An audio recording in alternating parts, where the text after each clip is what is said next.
Hello, नमस्कार, आदाब, सत श्री अकाल और अस्सलाम वालेकुम। मैं हूं मोहम्मद अहमद काज़मी, लेकर आया हूं खास फ्राइडे का प्रोग्राम साउथ एशिया पर नजर सैयद अली मुश्तबा के साथ। सैयद अली मुश्तबा साहब चेन्नई में रहते हैं।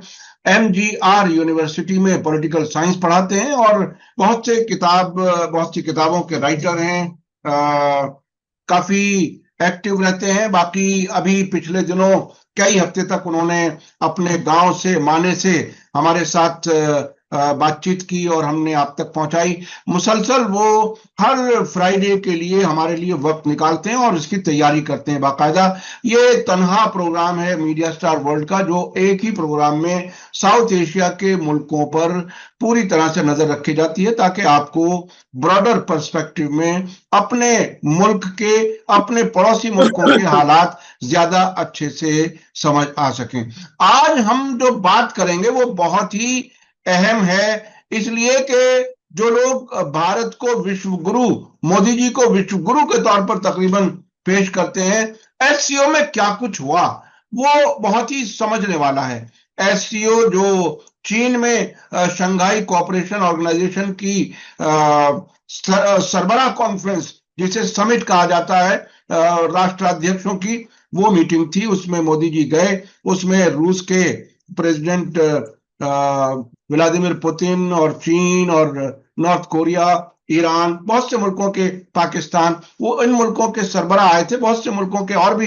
वो क्या कुछ रहा, भारत को क्या मिला, भारत की इज्जत बढ़ी या घटी, मोदी जी ने वहां क्या कुछ किया, किन किन लीडर्स से मुलाकात की, और क्या वाकई ट्रंप की जो टैरिफ वॉर है, क्या उसका जवाब भारत ने ढूंढ लिया है, ये भी हम समझने की कोशिश करेंगे। इसके अलावा ट्रंप को गुस्सा क्यों है, मोदी जी से इतने गुस्से में क्यों है। अब तो बहुत से मीम और बहुत से ऐसे एआई से बने हुए वीडियोस भी सामने आ रहे हैं कि ऐसा लगता है कि बस अगर चौधरी मान लेते मोदी जी ट्रंप को तो ये सब ना होता।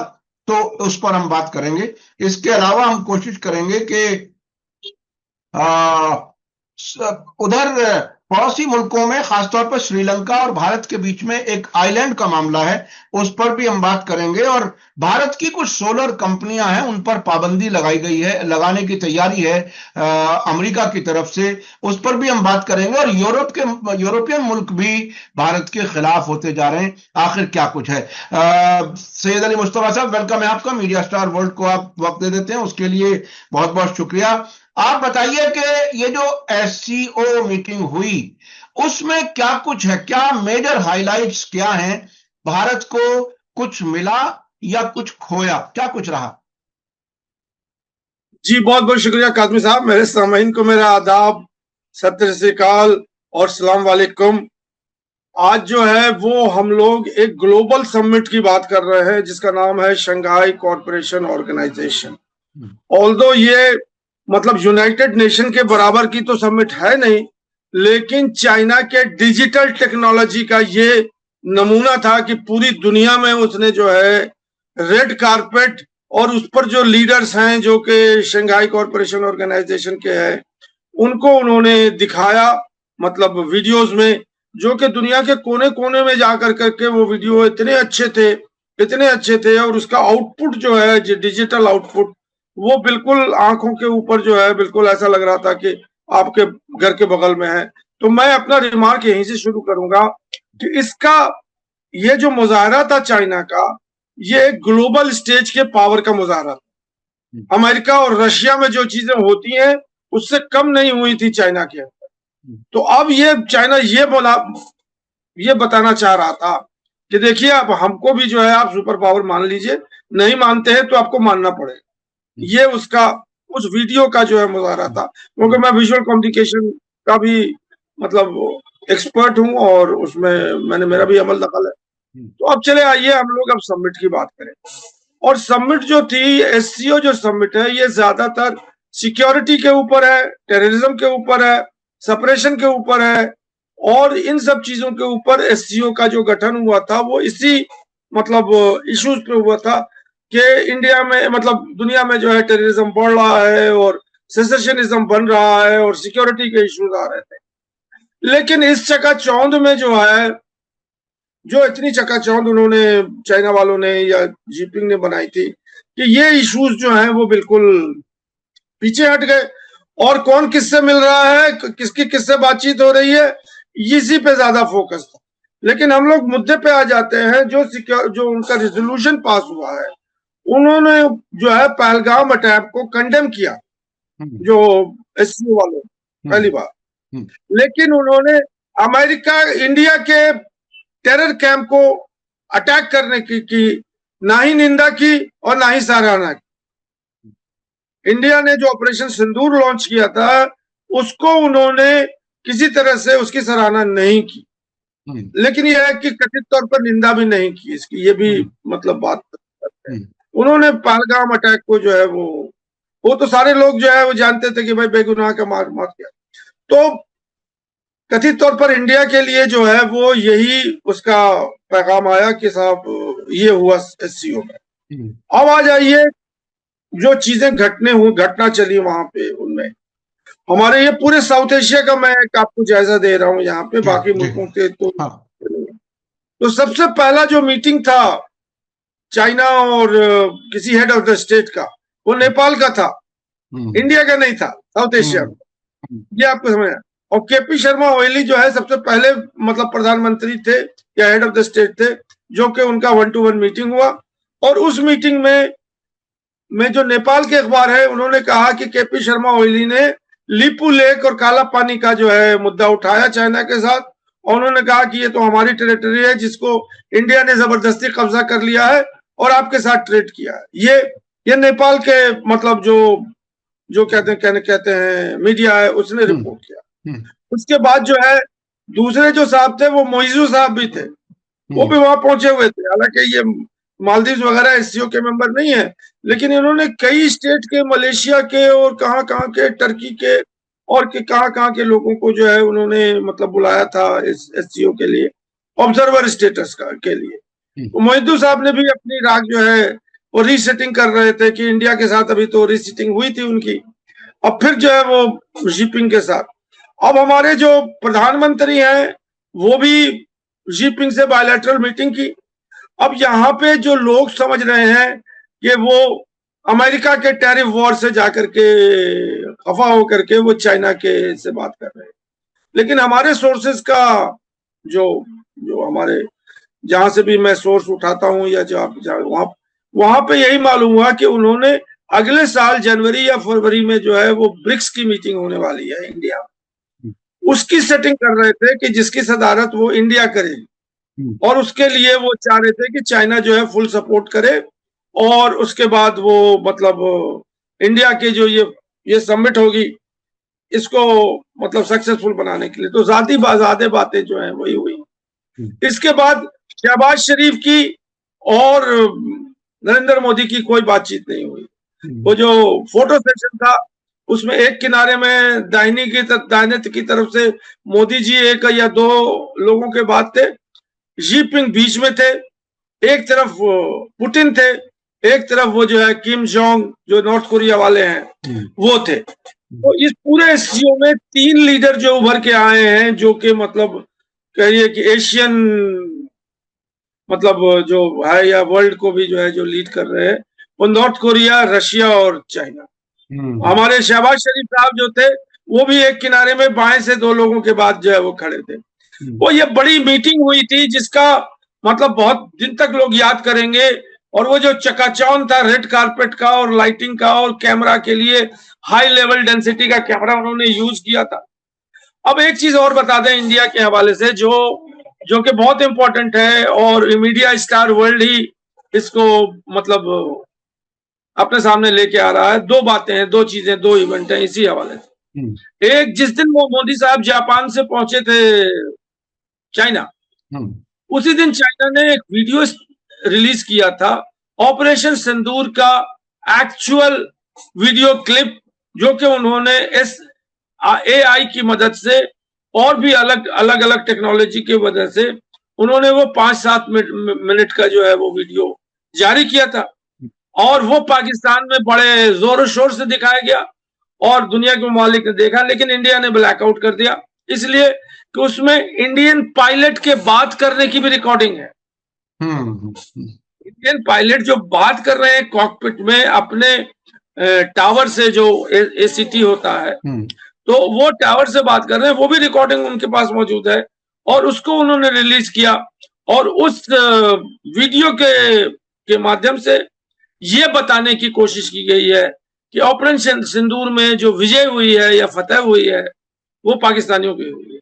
तो ये एक बड़ा मतलब सटल था, ये पहले भी रिलीज कर सकते थे। ऑपरेशन सिंदूर को तो 3 महीने हो चुके हैं, इन्होंने ये कैसे मौका चुना कि मोदी साहब चाइना पहुंचे और ये वीडियो उन्होंने रिलीज किया।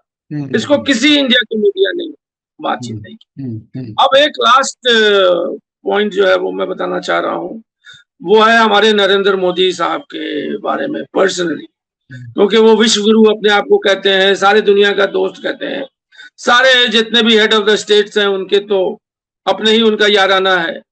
अब ये बात जो है वेस्टर्न मीडिया में आ रही है कि देखिए इंडिया का जो मैनरिज्म है या इंडिया का जो तौर तरीका है वो वेस्टर्न तौर तरीके से मुख्तलिफ है। वेस्टर्न तौर तरीका ये है कि लोग खामोश रहते हैं, पहले मुंह से जो है ग्रीटिंग्स करते हैं, उसके बाद अगर कुछ ज्यादा मतलब ट्रैक्शन बनता है उनके इसका तो वो हाथ मिलाते हैं बड़े फॉर्मली और उसके बाद वो अपना आगे बढ़ जाते हैं। हमारे मोदी साहब का जो इस पूरे सीओ में एक वीडियो क्लिप भी बनी है खाली मोदी साहब के interaction with the head of the state के साथ। वो जैसे नमूदार होते हैं कैमरे पे, उनका जो है 56 इंच का छीना तो नहीं दिखाई पड़ता है, लेकिन 32 उनकी दिखाई पड़ने लगती है, वो मुस्कुराने लगते हैं। और इससे पहले कि अगला आदमी जो है कुछ हिले बिले, वो हाथ खड़ी कर देते हैं कि लीजिए साहब हाथ मिलाइए। और ये कई वीडियोस में जो है जब हाथ मिल जाता है तो वो गले लग जाते हैं, मान न मान मैं तेरा मेहमान। अब उसमें एक वीडियो में क्या हुआ है कि अब ये पकड़ लिया है ली जिनपिंग ने, वो ली जिनपिंग के पास जो चाइना के सदर हैं उनके पास वो आए, वो हाथ उठाया, इन्होंने दूसरा हाथ देके बताया कि चलो आगे बढ़ो, मैं हाथ नहीं मिलाऊंगा तो। और इसी तरह से वो एक पूरा वीडियो जो मोदी का है, जो दूसरे हेड ऑफ द स्टेट में। अब 2 चीजें और बता दूं मैं कि एक और मतलब और था, मीटिंग कहीं और थी, ये इस हवाले से नहीं है। उसमें वो जो बाइडेन के साथ, जो बाइडेन किसी और हेड ऑफ द स्टेट से बात कर रहा है अपनी एक मीटिंग में जहां पे मोदी साहब भी हैं। और अब ये जाते हैं वहां पे और पीछे से उसके पीठ पे थप्पड़ मारते हैं या थपथपाते हैं कि मैं आ गया हूं, और 32 निकाल करके उसको दिखाते हैं और फिर उससे हाथ मिलाते हैं, जब भी मिलाते हैं। ये भी दिखाया गया। अभी जो हमारा पार्लियामेंट सेशन जब शुरू हो रहा था और धनखड़ साहब की जो कहानी चल रही थी और हमारे मोदी साहब इंग्लैंड चले गए थे, उस इंग्लैंड के मीटिंग में भी जो अभी जो हेड ऑफ द स्टेट है या जो इंग्लैंड के सदर है, प्राइम मिनिस्टर है, उनसे भी यही काम किया उन्होंने। और जब उन्होंने हाथ बढ़ाया तो उन्होंने हाथ बाकायदा वीडियो में दिखाया हुआ है कि उन्होंने हाथ नीचे कर दिया, वो हाथ मिलाने से इनकार कर दिया। और जो झप्पी डालना चाह रहे थे तो इनको अलग कर दिया, एक हाथ से किया अलग कर दिया। तो ये खबर मीडिया स्टार वर्ल्ड को ही मिलती है और किसी को नहीं मिलती। अच्छा, आपको ऐसा नहीं लगता, देखिए लैंग्वेज एक बड़ा इशू होता है। क्या हमारे मोदी जी जो बात जबान से मसलन अंग्रेजी में बोल करके अगर वो करते और उन्हें अगर अच्छी अंग्रेजी आती और वो बात करते तो शायद उसको वो कंपेंसेट करने की कोशिश तो नहीं करते कि ये हाथ मिला लें और गले मिल लें ताकि बात करने का मौका ही ना मिले, ये पता ही ना चले कि इनको कुछ समझ में आ रहा है या नहीं आ रहा है। ऐसा तो नहीं है, क्या है?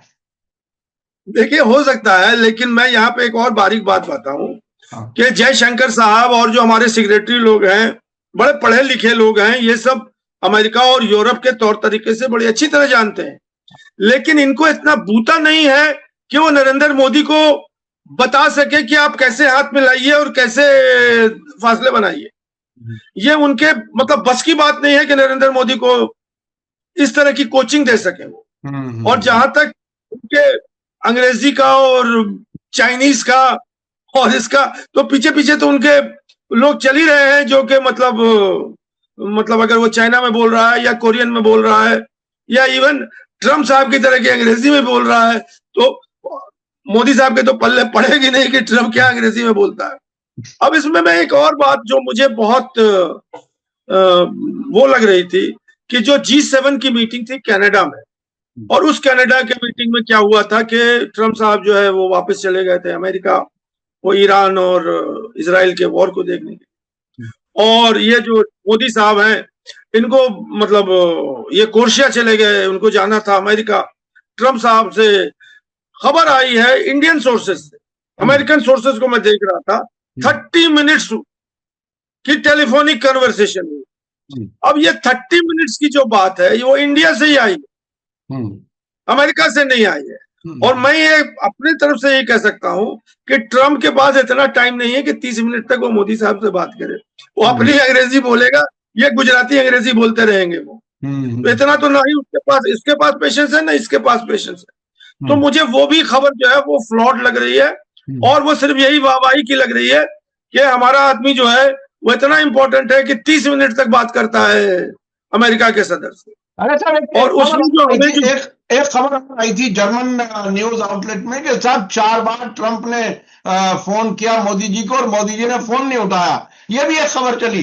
ये मतलब मुझे तो ऐसा लगा कि भारत की जो एम्बेसी है वहां पर जर्मनी में, वो इतनी एक्टिव है कि वो खबरें प्लांट करा सकती है। मुझे मतलब ऐसा अंदेशा है, हो सकता है मैं गलत हूं, लेकिन ऐसा डिप्लोमेट्स भी करते हैं। अच्छा, अब आप चलना चाहते हैं मेरे ख्याल से, आगे हम चलें। ट्रंप का भारत से 36 का आंकड़ा क्यों हो गया? आखिर ये मोदी जी जो इतने नजदीकी दोस्त थे, वो इतने बड़े दुश्मन क्यों बन गए? और अब मुसलसल अलग अलग तरीके से धमकियां, न सिर्फ अमेरिका से बल्कि यूरोप से भी, और कुछ कंपनियों पर पाबंदी, ये क्या है? इसे जरा समझने की जरूरत है। देखिए, मैंने पिछली बार भी कहा था कि 3 मुद्दा है, और 3 मुद्दे पर जो है अमेरिका इंडिया को झुकाना चाहता है, और झुकाना इंडिया को नहीं चाहता बल्कि मोदी साहब को झुकाना चाहता है। एक मुद्दा तो ये है कि मोदी साहब को तस्लीम करना पड़ेगा कि सिंदूर की जंगबंदी जो है वो ट्रंप साहब ने की है, मोदी साहब नहीं मानने के लिए तैयार। तो ये एक पर्सनल मुद्दा हो गया है ट्रंप और मोदी साहब के ऊपर। दूसरा मुद्दा उनका ये है कि वो चाहते थे कि हमें जो है ट्रंप साहब को नोबेल पीस प्राइज के लिए इंडिया नॉमिनेट करे, जिसपे मोदी साहब अड़ गए और कहे कि हम नहीं करेंगे। बोला तो नहीं है, लेकिन वो खामोशी उनकी यही होती है कि वो नहीं। और तीसरा मुद्दा था कि ट्रंप साहब चाहते थे कि वो इंडिया और पाकिस्तान को एक टेबल पर बैठा करके बातचीत कराए। तो ये 3 जो चीजें हैं ये डायरेक्ट इंडिया अमेरिका के क्लैश के ऊपर ले गई हैं, और ये सारा टैरिफ की कहानी और ये वो। अब आ जाइए हम लोग टैरिफ की बात करते हैं। तो अब वहां पे अमेरिका में जो उनका सिक्योरिटी है, उनका जो कैबिनेट है, वो उसकी तरफ से खबर आई है कि यूक्रेन और रशिया का जंग जो है वो मोदी वर्सेस यूक्रेन चल रहा। ये वो अब समझने लगे हैं कि this is a war not between Russia and Ukraine, but India जो है वो वॉर चला रही है, और जो पूरा वॉर जो है वो इंडिया के ही मतलब वजह से चल रहा है, जिसको वो चाहते हैं कि इंडिया अपना हाथ खींच ले। तो रशिया जो है वो, क्योंकि जो यूक्रेन है, आपको याद होगा कि जो व्हाइट हाउस में जलील किया था जेलेंस्की को यूक्रेन, उन्होंने कहा था कि 1 घंटे में जो है तुम हार जाओगे अगर हम अपना हाथ खींचे। तो वहां तो अमेरिका और वेस्टर्न यूरोप मिलकर लड़ रही है रशिया के साथ, और ट्रंप का सोचना यह है कि ये रशिया को जो है घुटने पे ले आएगी या नेगोशिएटिंग पे ले आएगी। लेकिन रशिया जो है वो भी अपनी अकड़ बनाए हुए है। सऊदी अरेबिया में भी मीटिंग किया था, अभी अलास्का में भी मीटिंग किया था। लेकिन अब जो समझ में व्हाइट हाउस को या अमेरिकन को आ रहा है कि इसका जो क्या कहते हैं, जो नट एंड बोल्ट है या जो मतलब पिवट है, वो इंडिया है। और वो ये कह रहे हैं कि ये वॉर जो है Modi versus rest, western Europe के साथ भी लड़ रहे हैं, अमेरिका के पास है। अब ये जो मतलब उनकी अपनी समझ है, ये उनके दिमाग में आ गई। इसके साथ साथ एक चीज और, इसमें एक पहलू ये भी तो समझ में आ सकता है कि वो जो आपने 3 मुद्दे बताए कि ट्रंप क्यों नाराज है, उसमें मोदी जी को ज्यादा प्रेशर में डालने के लिए, ज्यादा दबाव में डालने के लिए पूरी यूक्रेन जंग का जिम्मेदार मोदी को ही बता दिया जाए, ताकि मोदी जल्दी से सरेंडर कर दें। और क्योंकि पीयूष गोयल का एक बयान आया है साहब इस बीच में, जो कॉमर्स मिनिस्टर हैं हमारे भारत के, ट्रेड या कॉमर्स मिनिस्टर हैं, उन्होंने कहा कि अमेरिका से बातचीत चल रही है और ऐसा नहीं है कि सब कुछ खत्म हो गया है। तो कहीं अंदर अंदर जो वो बातचीत चल रही है, बल्कि खुल के जब मिनिस्टर कह रहा है तो बातचीत अमेरिका से चल रही है। इतनी धमकियों के बीच में भी जो बातचीत चल रही है, क्या मोदी जी ने उस तरफ एक रास्ता खोल के छोड़ करके रखा है कि अगर झुकना भी पड़े तो इंडियन मीडिया को तो मैनेज कर लेंगे किसी भी तरह से, जो कहानी बता देंगे वही चला देगा इंडियन मीडिया। तो क्या वो उस तरफ की तैयारी है? बातचीत की जो आपकी बात है वो तो चल रही है, वो तो ट्रम्प साहब ने भी कहा है हाँ कि इंडिया तैयार हो रहे हैं, बहुत सारी चीजों पे इशारा किया उन्होंने। हाँ और उन्होंने मतलब ये कहा कि बात किया, लेकिन फिर ट्रम्प साहब ने आगे एक लाइन और बोल दिया कि अब बहुत देर हो गई है, हमने काफी टाइम दिया है इंडिया को या मोदी को अपने डिसीजन बनाने के लिए, लेकिन अब देर हो गई। एक और बड़ी इंटरेस्टिंग खबर है जो टैरिफ के और अमेरिका के, कि अब इंडियन कास्ट सिस्टम जो है वो व्हाइट हाउस भी समझने लगा है, और अमेरिका के जो जो जो हुक्मरान है या न्यूक्लियर कोकस है, उनका जो न्यूक्लियस है, वो भी समझने लगा है कि हिंदुस्तान में ब्राह्मणवाद चल रहा है और 3-3.5% जो है लोग ही जो है हिंदुस्तान के सारी चीजों को कंट्रोल किए हुए हैं। इसका खुलासा जो है वो ट्रम्प साहब के बहुत नियरेस्ट एडवाइजर हैं, उन्होंने कहा कि वहां ब्राह्मणवाद चल रहा है, ये बात उन्होंने कही है। अब मुझे एक तरफ तो ये लगता है कि जब वो इंडिया और पाकिस्तान को नहीं समझते हैं, वो कहते हैं कि 100 साल से उनकी झगड़े चल रही है, कश्मीर जो है वो 1000 साल से चल रहा है, इस तरह की बात अमेरिकन करते हैं। अब यहाँ पे एक अमेरिकन कह रहा है कि साहब वहां तो ब्राह्मणवाद चल रहा है और ब्राह्मण लोग जो हैं वही पूरे हिंदुस्तान को चलाते हैं। मुझे लगता तो है, ये बात भी मुझे लगता है, देखिए आपकी और हमारे तजर्बे दोनों के तकरीबन एक जैसे ही होंगे। तकरीबन 80 के आसपास हमने शुरुआत की थी जर्नलिज्म, 83 में। तो अभी तक अमेरिका से इस किस्म का बयान मैं पहली बार सुन रहा हूं जो ब्राह्मणवाद की बात की। तो हो सकता है अमेरिकन आरएसएस के नजरिए को पढ़ रहे हो, उसमें मनुस्मृति पढ़ी हो और उसमें ब्राह्मण का क्या मामला है वो पढ़ा हो, और हमारे यहाँ जो दूसरे अपोजिशन पार्टियां हैं और जो दलित समाज है वो अक्सर इस बात को कहते हैं कि ये ब्राह्मण जो हैं बिल्कुल उसी तरह से जैसे जायनिस्ट हैं, इजरायली और अश्केनाजी कहा जाता है वहां पर। तो जिस तरह से जायनिस्ट ने अपना पंजे गाड़े हुए हैं अमेरिका में, इस तरह से ब्राह्मण्स ने यहां गाड़े हुए हैं। तकरीबन उस तरह की हालत अब ऐसा लगता है कि दुनिया में उजागर हो रही है। तो अब आगे क्या? भारत और अमेरिका के आगे आने वाले रिश्ते क्या दुश्मनी वाले होंगे या वापस कुछ हालात सुधरते हुए नजर आते हैं? क्या लगता है आपको? देखिए, मुझे एज ए एनालिस्ट बोलेंगे आप तो मेरे पास 2 प्रिस्क्रिप्शन है इसका, या 2 मतलब डायरेक्शन में जा रहा है। एक तो कि इंडिया का बैक चैनल जो है वो भी वहां बहुत मजबूत है, और जो इंडिया की जो अपनी स्टैब्लिशमेंट है, जो कि उनके मतलब एम्बेसी है और उसके साथ है, तो वो लोग जो है वो बैकडोर नेगोशिएशन कर रहे हैं ट्रेड एंड टैरिफ के ऊपर, कि किसी तरह से इसको मतलब माहौल को हल्का करें और मतलब थोड़ा माहौल साजगार बने। ये इस तरह का जो मतलब कड़ा रुख है वो थोड़ा उसमें नरमी आए। तो मुझे लगता है कि एक डायरेक्शन तो ये होगा। दूसरा डायरेक्शन ये है कि इंडिया को वेट करना होगा जब तक कि मोदी ट्रम्प सरकार वहां है। जब ट्रम्प सरकार चली जाएगी, जाना तो है ही है उसे, उसके बाद, क्योंकि अब 2 टर्म के बाद तो अब ट्रम्प तो नहीं आएंगे, कोई और आएगा, तो शायद जो है मामला बेहतर हो जाए।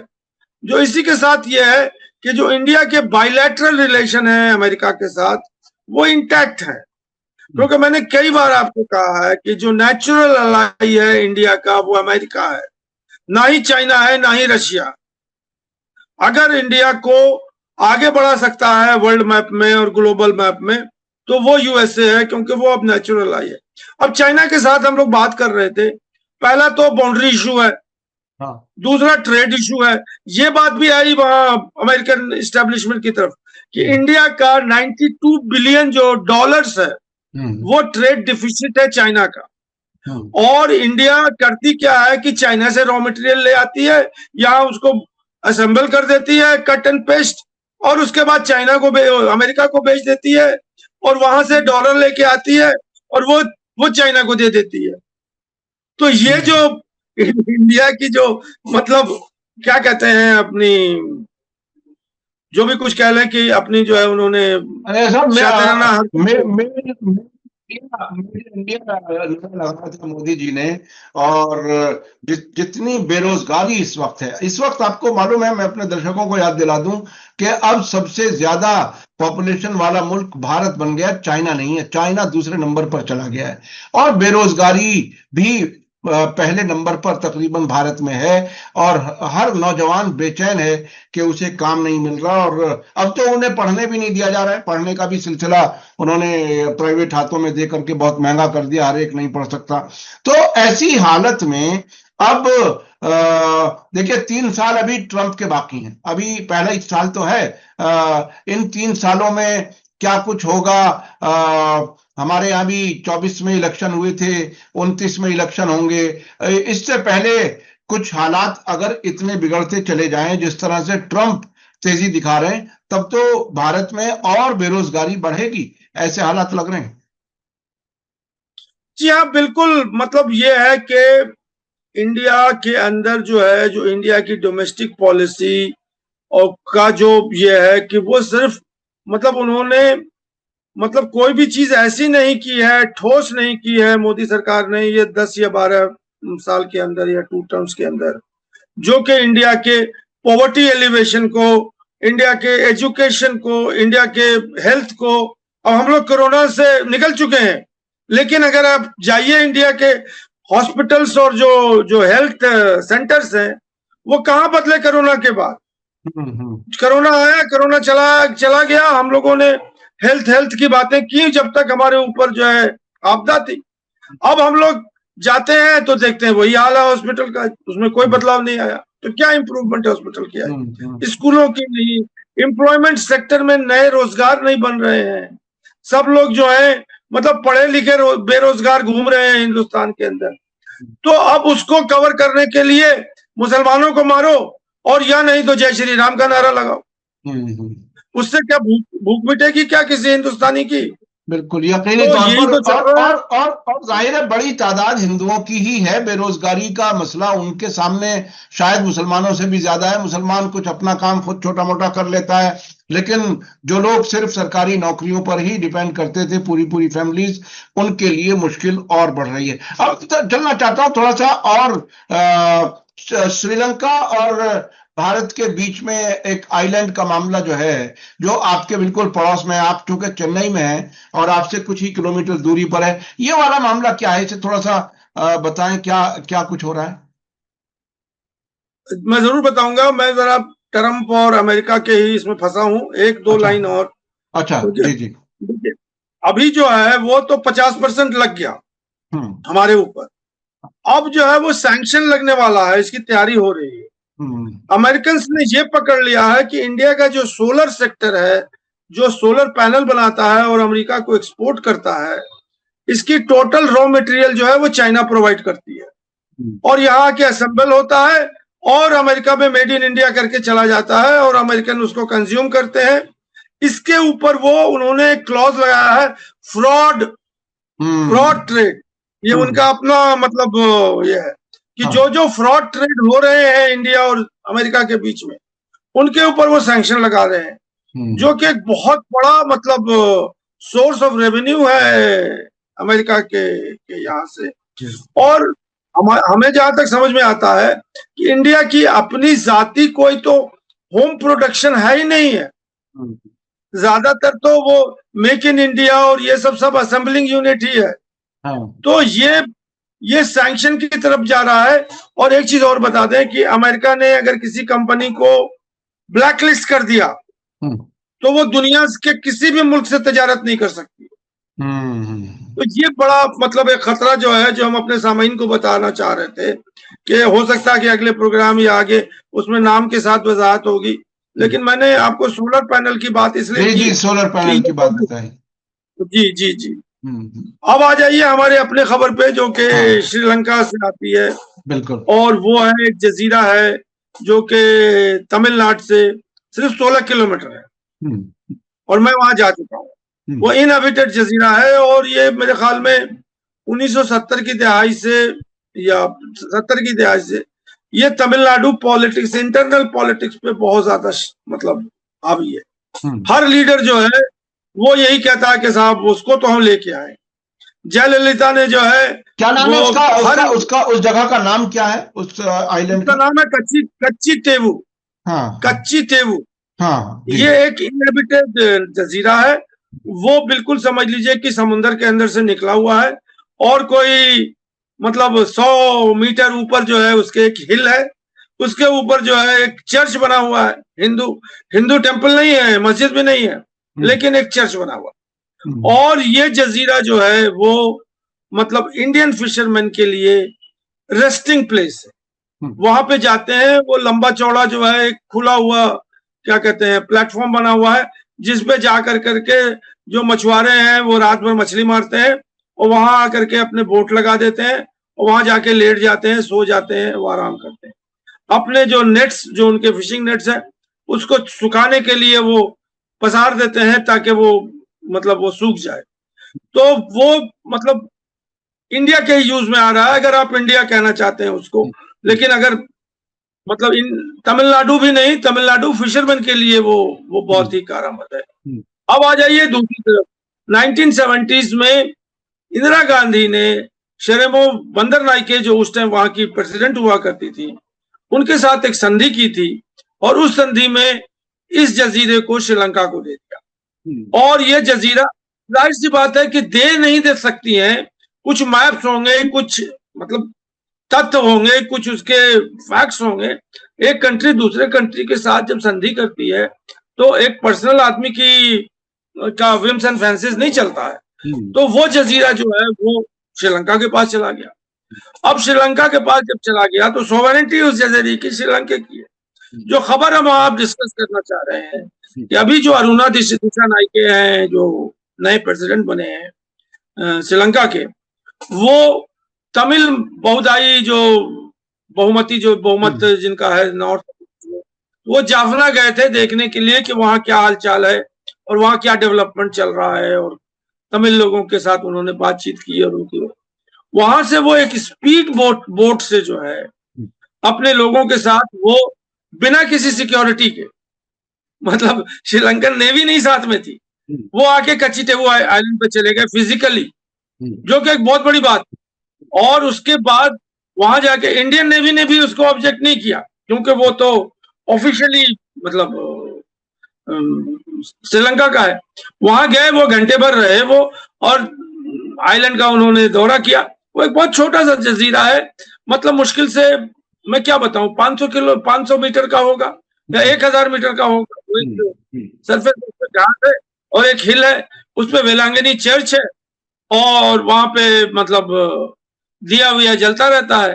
तो वहां पे उन्होंने स्टेटमेंट दिया दिशानायके साहब ने कि इस जजीरे को प्रोटेक्ट करने का मेरा जिम्मेदारी, we will not lose this island. और कच्ची टेवु जो है वो श्रीलंका का हिस्सा है और श्रीलंका का हिस्सा ही रहेगा।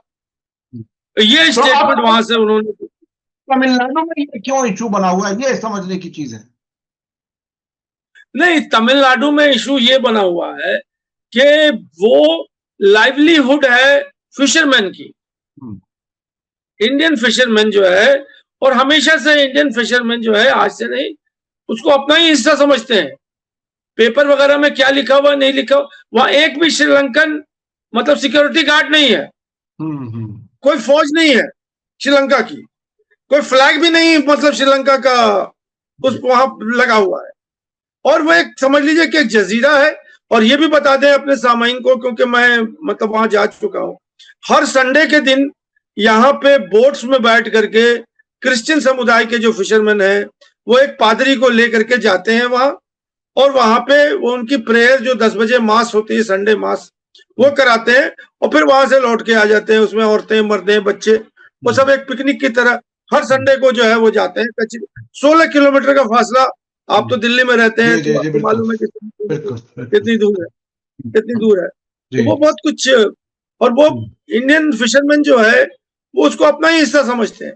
तो ये जैसे लीपू लेक और काला पानी का जो एग्जाम्पल अभी सामने आया है, वो फिर भी, अभी एक चीज और बता दूं अगर एक आध मिनट टाइम है, हाँ। कि हमारे यहाँ एक उभरता हुआ पॉलिटिशियन तमिलनाडु में निकला है, उसका नाम है विजय। वो सुपरस्टार है फिल्म का और बहुत सारी हिट फिल्में दे चुका है, लेकिन मैं ये नहीं बोलूंगा कि वो रजनीकांत और एमजीआर के बराबर है, लेकिन उसकी अपनी भी एक ऑडियंस पकड़ है। अब उसने एक पॉलिटिकल पार्टी बना ली है, अब इलेक्शन आने वाले हैं तमिलनाडु में, जिसमें वो लड़ेगा और वो भी चीफ मिनिस्टर के ख्वाब सजाए हुए है अपने दिल में। उसने मदुराई में अभी एक कॉन्फ्रेंस की थी 2 दिन पहले, जहां उसने कच्चेटेबू आइलैंड की जो है बात की और उसने कहा कि अगर हमें आप चीफ मिनिस्टर बना दीजिएगा तो मैं उस आइलैंड को ले लूंगा, मतलब तमिलनाडु में मिला दूंगा या इंडिया में मिला दूंगा। तो ये बड़ी मतलब खबर है जो चर्चा। देखिए इलेक्शन के टाइम पे क्या क्या बातें होती हैं। हमारे मोदी जी और अमित शाह ने भी कहा था सरकार बन जाए तो 6 महीने में पाकिस्तान ऑक्युपाइड कश्मीर को हम ले लेंगे। ये नेता लोग किस किस क्या क्या वादे करते हैं और कैसे वादे भूल जाते हैं, ये हम लोग हमेशा हर इलेक्शन में देखते हैं। बहुत बहुत शुक्रिया सैयद अली मुश्तबा साहब, आपने खासतौर पर एससीओ समिट की जो वो हाइलाइट्स जो किसी के सामने नहीं है वो आपने बताई। उसके अलावा ट्रंप और मोदी जी के बीच में क्या टकराव है वो भी बताया, और उसके अलावा श्रीलंका और भारत के बीच में ये एक आइलैंड का इशू है वो बताया। बहुत बहुत शुक्रिया। मैं अपने दर्शकों से कहना चाहूंगा कि मुश्तबा साहब पूरे हफ्ते इस प्रोग्राम की तैयारी करते हैं, मुख्तलिफ मुल्कों की खबरों पर नजर रखते हैं और इस प्रोग्राम में एक साथ लेकर के आते हैं। हम उनके शुक्रगुजार हैं। मैं अपने दर्शकों से कहूंगा कि आपको आज का वीडियो कैसा लगा कमेंट्स में जरूर लिखें और ज्यादा से ज्यादा लोगों तक शेयर करें ताकि सही बात, सच्ची बात ज्यादा से ज्यादा लोगों तक पहुंच सके। इसी के साथ मुझे दीजिए इजाजत। धन्यवाद, शुक्रिया, जय भारत, जय हिंद। मीडिया स्टार वर्ल्ड के और वीडियो देखने के लिए हमारे चैनल को सब्सक्राइब करें और सीधे नोटिफिकेशन पाने के लिए बेल आइकन दबाएं। और अगर हमारी खबर सच्ची और अच्छी लगे तो अपने व्हाट्सएप, इंस्टाग्राम, फेसबुक और ट्विटर अकाउंट पर जरूर शेयर करें।